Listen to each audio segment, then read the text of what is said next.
पुराणों में लिखा है कि भगवान विष्णु भी ध्यान कर रहे हैं। किसका ध्यान कर रहे हैं? क्या भगवान विष्णु से ऊपर कोई है? हाँ। नमस्ते दोस्तों, आज मैं दो संत के बीच में डिबेट लिया हूँ दोस्तों। एक तरफ है अनोधाचार्य महाराज, दूसरी तरफ जगत गुरु तत्वदर्शी संत रामपाल जी महाराज। अब ये बात के विषय भगवान विष्णु किसका ध्यान करता है दोस्तों। आइए सुनिए अनोधाचार्य महाराज के विचार। भगवान विष्णु किसका ध्यान करता है दोस्तों, इसी पर डिबेट है आज दोस्तों। आइए सुनिए अनोधाचार्य महाराज के विचार। पुराणों में लिखा है कि भगवान विष्णु भी ध्यान कर रहे हैं। किसका ध्यान कर रहे हैं? क्या भगवान विष्णु से ऊपर कोई है? हाँ। याद रखना, भगवान नारायण अलग हैं। भगवान नारायण क्षीर सागर में लक्ष्मी के साथ रहते हैं और भगवान नारायण ने सृष्टि का पालन करने के लिए एक अवतार लिया है जिसे विष्णु अवतार कहते हैं। भगवान नारायण ने कौन सा अवतार धारण किया? विष्णु। ये चतुर्भुज रूप में रहते हैं और ये बैकुंठवासी हैं। भगवान विष्णु का स्थान कौन सा है? बैकुंठ।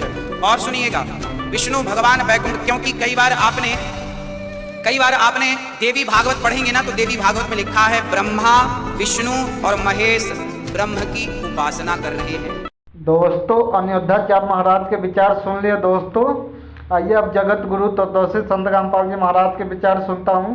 भगवान विष्णु किसका ध्यान करता है दोस्तों, इसी के बारे में आइए सुनिए जगत गुरु तत्वदर्शी संत रामपाल जी महाराज का विचार। भगवान विष्णु किसका ध्यान करता है दोस्तों, प्रूफ के साथ। आइए देखिए संत रामपाल जी महाराज के विचार। अभी आपको दिखाते हैं श्रीमद् देवी भागवत। वो श्री ब्रह्मा, श्री विष्णु, श्री शिव जी के विषय में क्या जानकारी देते हैं। आप जी ने ये देखिएगा, श्रीमद् देवी भागवत सचित्र मोटा टाइप, केवल हिंदी, गीता प्रेस गोरखपुर से प्रकाशित है। इसके कौन है संपादक? हनुमान प्रसाद पोदार चिमनलाल गोस्वामी। प्रकाशक एवं मुद्रक हैं गीता प्रेस गोरखपुर, गोविंद मोहन कार्यालय कोलकाता का संस्थान। तीसरे स्कंद में 123 पृष्ठ पे है। तीसरा स्कंद।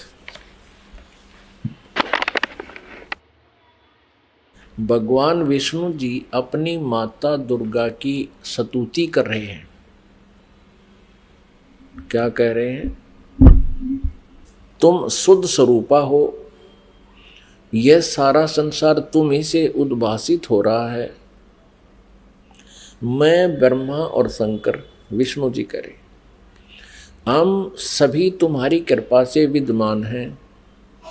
हमारा आविर्भाव माने जन्म, तिरोभाव माने मृत्यु। हमारा आविर्भाव और तिरोभाव हुआ करता है। केवल तुम ही नित्य हो, जगत जननी हो, प्रकृति और सनातनी देवी हो। ये प्रकृति शब्द याद रखना। दुर्गा को प्रकृति भी कहते हैं। आपके गीता जी में काम आओगा 14वें अध्याय के 3, 4, 5 श्लोकों में, क्योंकि ये कोड वर्ड है गीता जी। प्रकृति दुर्गा जी को कहते हैं। इससे स्पष्ट हो गया कि ब्रह्मा विष्णु महेश का जन्म और मृत्यु होता है।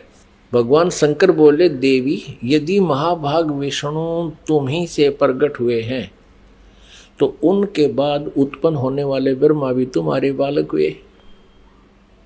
फिर मैं तमोगुणी लीला करने वाला शंकर क्या तुम्हारी संतान नहीं हुआ? अर्थात मुझे भी उत्पन्न करने वाली तुम ही हो। शिवे, संपूर्ण संसार की सृष्टि करने में तुम बड़ी चतुर हो। इस संसार की सृष्टि, स्थिति और संहार में तुम्हारे गुण सदा समर्थ हैं। उन्हीं तीनों गुणों से उत्पन्न हम, रजगुण ब्रह्मा जी, सतगुण विष्णु, तमगुण शंकर, उन्हीं तीनों गुणों से उत्पन्न हम ब्रह्मा विष्णु एवं शंकर नियमानुसार कार्य में तत्पर रहते हैं।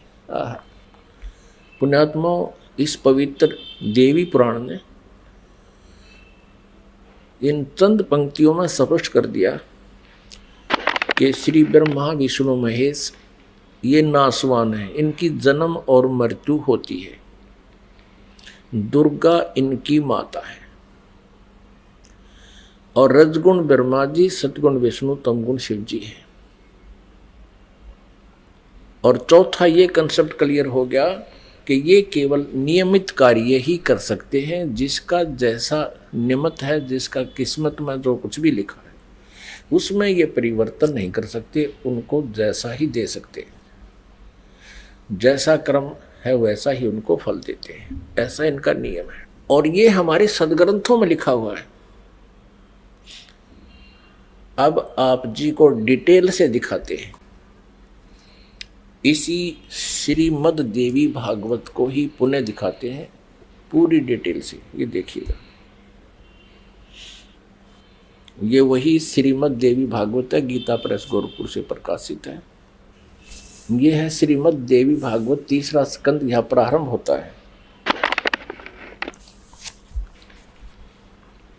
पृष्ठ 113 है, पृष्ठ 113 है।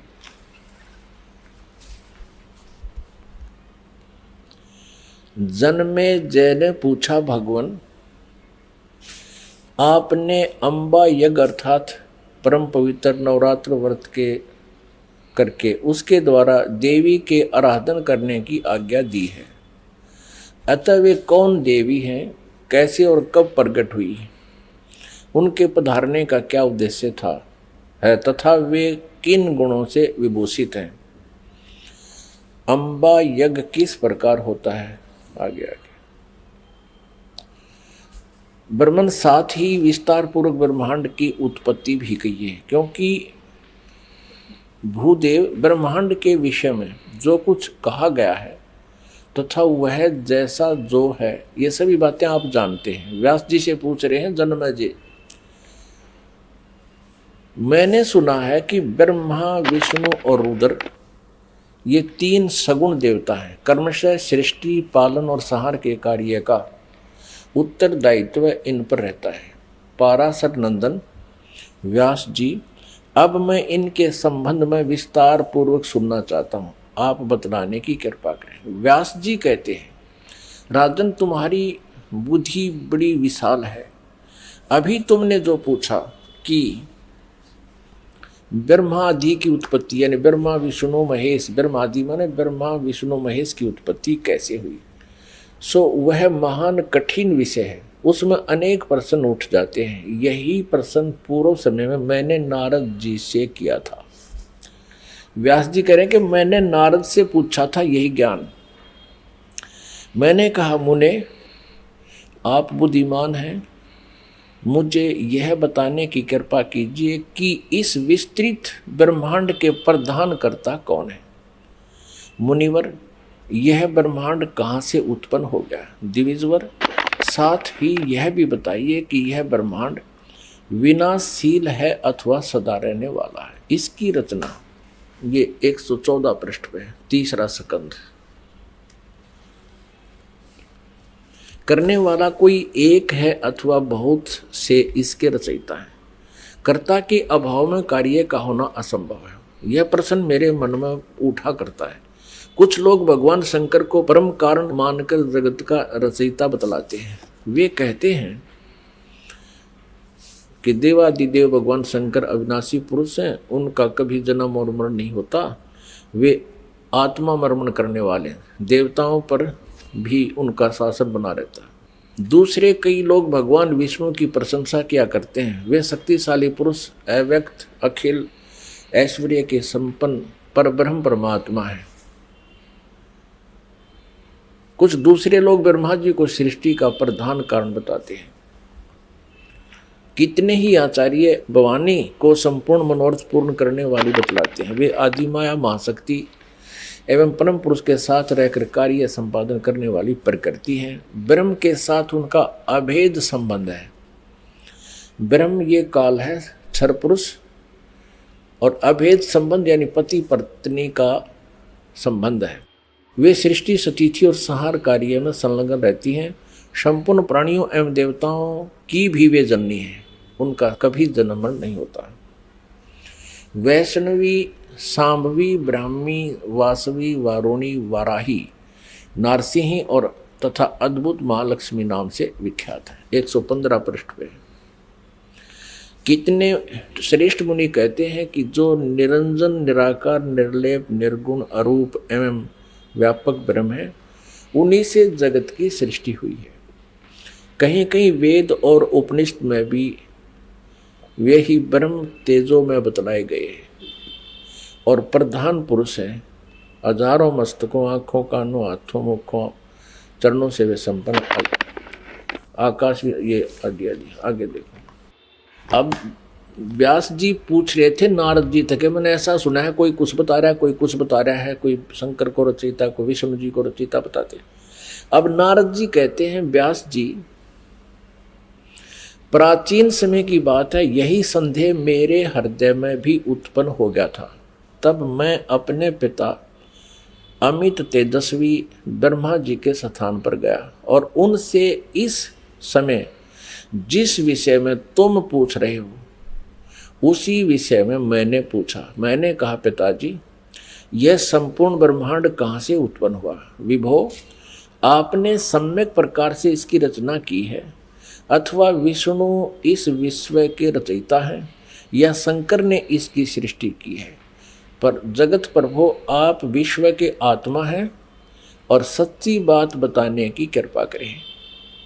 किन देवताओं की पूजा करनी चाहिए तथा कौन देवता सबसे बड़े एवं समर्थ है? निष्पाप ब्रह्मा जी, इन सभी प्रश्नों का समाधान करके मेरे हृदय के संदेह को दूर करने की कृपा कीजिए। सत्यवती नंदन व्यास जी, इस प्रकार मेरे प्रसन्न करने पर लोक पितामह ब्रह्मा जी मुझसे कहने लगे। ब्रह्मा जी ने कहा, बेटा, मैं इस प्रश्न का क्या उत्तर दूं? यह प्रश्न ब्रह्मा जी मुझसे कहने लगे। ब्रह्मा जी ने कहा, बेटा, मैं इस प्रश्न का क्या उत्तर दूं? यह प्रश्न बड़ा ही जटिल है। महाभाग, तुम भगवान विष्णु से इसका समुचित समाधान पा सकते हो। ये तीनों देवता, इनको ज्ञान तो है नहीं, इसलिए ये अपने से दूसरे की तरफ धका दिया करें, चलो वहाँ उससे पूछ लो। फिर भी विष्णु जी की तरफ संकेत करते हैं, फिर भी अपना ज्ञान वो बता रहे हैं। ब्रह्मा जी कह रहे हैं, महामते, इस संसार में कोई भी रागी पुरुष ऐसा नहीं है जिसे यह रहस्य विदित हो। जो त्यागी, अहंकार रहित एवं ईर्षा शून्य है, वही इसके रहस्य को जान सकता है। पूर्व काल में, अब सृष्टि की रचना बता रहे हैं ब्रह्मा जी। पूर्व काल में सर्वत्र जल ही जल था, स्थावर जंगम जितने प्राणी हैं उनमें कोई भी नहीं थे। तब कमल से मेरी उत्पत्ति हुई। उस समय मुझे सूर्य, चंद्र, वृक्ष तथा पर्वत कोई भी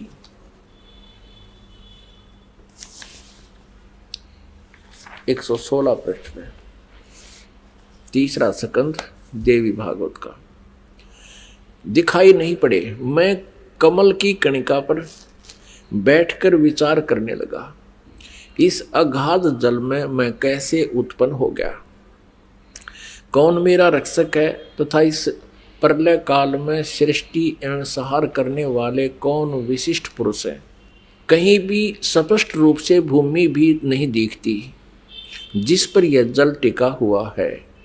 यह कमल कैसे उत्पन्न हुआ, यों विचार करके मैं जल में उतरा। ब्रह्मा जी कह रहे हैं, 1000 वर्ष तक पृथ्वी का अन्वेषण करता रहा, यानी खोज करता रहा। इस पर भी मुझे उस जल का कहीं और छोर नहीं मिला। इतने में आकाशवाणी हुई, तप करो, तप करो। तब मैंने तपस्या आरंभ कर दी। कमल पर बैठे ही 1000 वर्ष तक मैं तप करता रहा। फिर उसी समय सृष्टि करो, ऐसी आकाशवाणी सुनाई पड़ी। उसे सुनकर मैं बड़े आश्चर्य में पड़ गया। सोचा कि किसकी सृष्टि करूं अथवा मेरा क्या कर्तव्य है। उसी समय मधु और कैटब नाम के 2 भयंकर दानव राक्षस सामने आ गए। वे उस महावर्ण में मुझसे युद्ध करने की इच्छा प्रकट करने लगे। मैं उनसे भयभीत तो उठा। तब कमल का डंठल पकड़कर जल में उतरा। वहां मुझे एक परम अद्भुत पुरुष के दर्शन मिले। उनका श्री विग्रह माने शरीर मेघ के समान श्याम था, बादलों की तरह, काले बादलों की तरह। वे पीतांबर पहने थे, 4 भुजाएं थी, शेष नाग की सैया पर सोए थे। उन जगत प्रभु के गले को वनमाला सुशोभित कर रही थी। शंख, चक्र, गदा और पद्म, इन 4 आयुधों से अनुपम शोभा पा रहे थे। ऐसे शेषशाही भगवान विष्णु का मुझे दर्शन हुआ। वे योग निंद्रा के वशीभूत होकर गाढ़ी नींद में सोए हुए थे। उनकी सारी चेष्टाएं शांत थी। नारद जी शेषनाग की सैया पर सोए हुए उन प्रभु को देखकर मेरा मन चिंतित हो उठा। इतने में भगवती योग निंद्रा याद आ गई। मैंने उनका स्तवन किया। तब वे कल्याणमयी भगवती श्री विष्णु जी के विग्रह से निकलकर, विग्रह माने शरीर से, श्री विष्णु जी के शरीर से निकलकर अत्यंत रूप धारण करके आकाश में विराजमान हो गई। दिव्य आभूषण उनकी छवि बढ़ा रहे थे। जब योग निंद्रा भगवान विष्णु के शरीर से अलग होकर आकाश में विराजने लगी, तब तुरंत ही श्री हरि उठ बैठे। अपने आत्माओं, जैसा आज आपको सृष्टि रचना में पहले बताया था, वर्बली दास ने बताया था, जो परमात्मा ने हमें बता रखा था, कबीर साहब ने ये कहा था कि दुर्गा ब्रह्मा जी, विष्णु जी और शिव जी की माता है, श्री देवी, और ये काल ज्योति निरंजन इनका पिता है। ये क्या करते हैं, इन तीनों बच्चों की उत्पत्ति करते हैं। ये काल यानी ब्रह्म, सर्वपुरुष भी कहते हैं इसको, सर्वब्रह्म भी कहते हैं। सर्वब्रह्म और ये दुर्गा जी, इन दोनों के पति पत्नी व्यवहार से श्री ब्रह्मा जी, श्री विष्णु जी, श्री शिव जी की उत्पत्ति होती है, जन्म होता है। और ये क्या करते हैं, इनको बाल्यावस्था से ही कोमा में कर देते हैं, अचेत कर देते हैं और उनकी परवरिश जारी करते हैं। जब ये युवा होते हैं तो इनको सचेत कर देते हैं। अब ये दुर्गा अन्य रूप धारण करके प्रेतवत, प्रेतनी की तरह विष्णु जी के शरीर में प्रवेश करके इनको बेहोश किए हुए थी। ऐसे ही ब्रह्मा जी को ये कमल के फूल पर रख दिया और तब तक ये अचेत था, कोमा में डाल रखा था। ये खुद कहता मुझे पता नहीं मैं कमल के फूल पर कहां से उत्पन्न हो गया, मेरा कौन जनक है। अब नीचे उतरा तो देखा विष्णु जी बेहोश पड़े थे वो, और उसमें से जब वो दुर्गा निकल गई, बाहर आई, तो वो सचेत हो गए। अब इस प्रकार इन सभी को इस काल भगवान ने अपने सुनियोजित षड्यंत्र के तहत भ्रमित कर रखा, किसी को यथार्थ ज्ञान नहीं बता रहा। नमस्ते दोस्तों, संत रामपाल जी महाराज ने पूरा प्रूफ के साथ बता दिया दोस्तों कि ब्रह्मा विष्णु में है, इसके क्या स्थिति है दोस्तों। संत रामपाल जी महाराज ने पूरा प्रूफ के साथ बताया दोस्तों। अपना वीडियो में कमेंट जरूर करना दोस्तों, अपने दोस्तों के पास शेयर जरूर करना दोस्तों, लाइक जरूर करना दोस्तों। फिर मिलेंगे नई वीडियो में दोस्तों।